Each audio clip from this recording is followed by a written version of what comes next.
I talked about Sunbud and Moonbud on this channel before. Now it's time for another princess, Cadance. And we can't talk about Cadance without mentioning her family of Shining Armor and the Demon Baby. But let's ignore the latter for now and talk about the princess with a plan.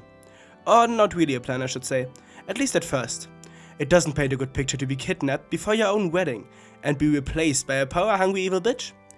But later she was shown to be more responsible when she had her power-hungry evil baby. Before we cover the baby, we gotta cover the relationship of Shining Armor and Cadance, the first named couple in MLP.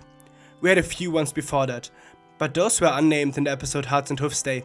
Granted, the introduction was a little sudden, especially Shiny's. Twilight has a brother she failed to mention for 2 seasons, as well as a freaking Alicon babysitter. And you can't tell me that Twilight didn't know her full name.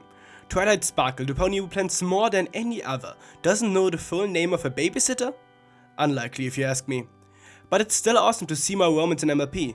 This was the first wedding we had in MLP. And what a romance that is.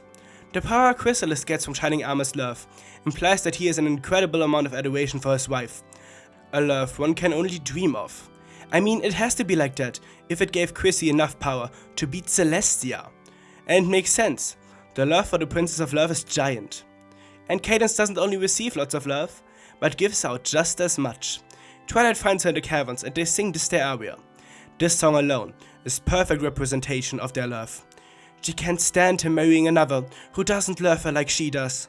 All her thoughts he does consume. She fears to lose the love of her life.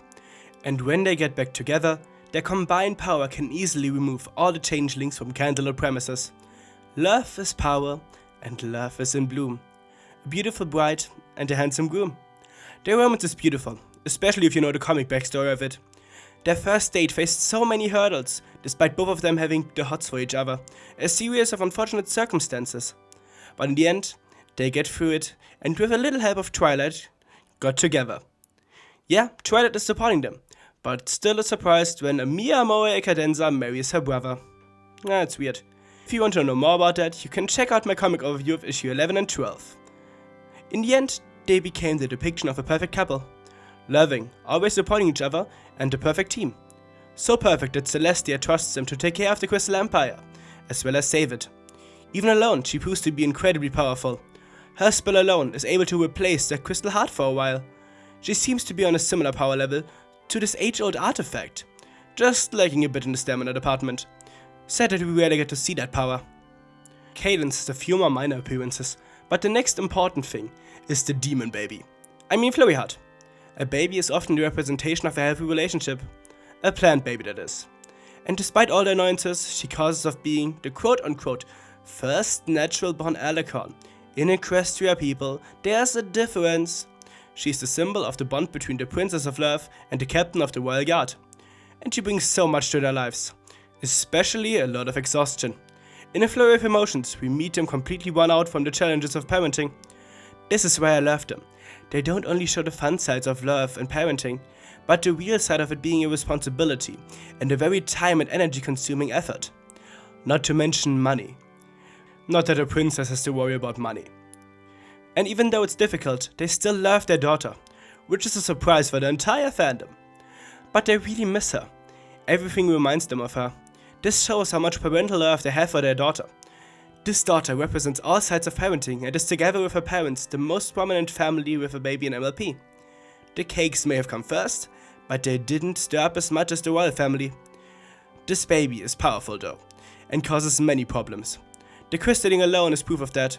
This little demon sows chaos wherever she goes. Discord would be proud of her.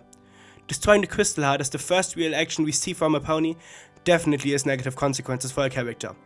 Nobody ever was able to forget this action of hers. I myself have called her a demon baby here. But I'll tell you what, I don't dislike Flurry Heart.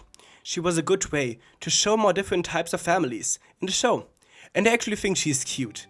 And that Best Boy Sun vs. a Crystala certainly helps. The only problem I have with her is that I have to explain so often that she only is the only natural-born Alicon in Equestria. According to additional material like comics and the Journal of the Two Sisters, Celestia and Luna are also natural-born Alicons, just not born in Equestria. I'm a strong advocate for the ancient Alicon civilization theory.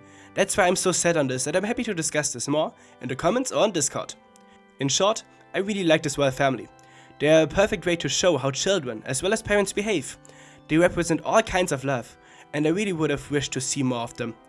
The only one we have seen another side of is Shining Armor, with his sibling rivalry with Riley and Spike. But they have so much potential that they never fully explored, like it was with so many characters. At least in the final fight. They, as the other Alicons, should have been more prominent. But what do you think?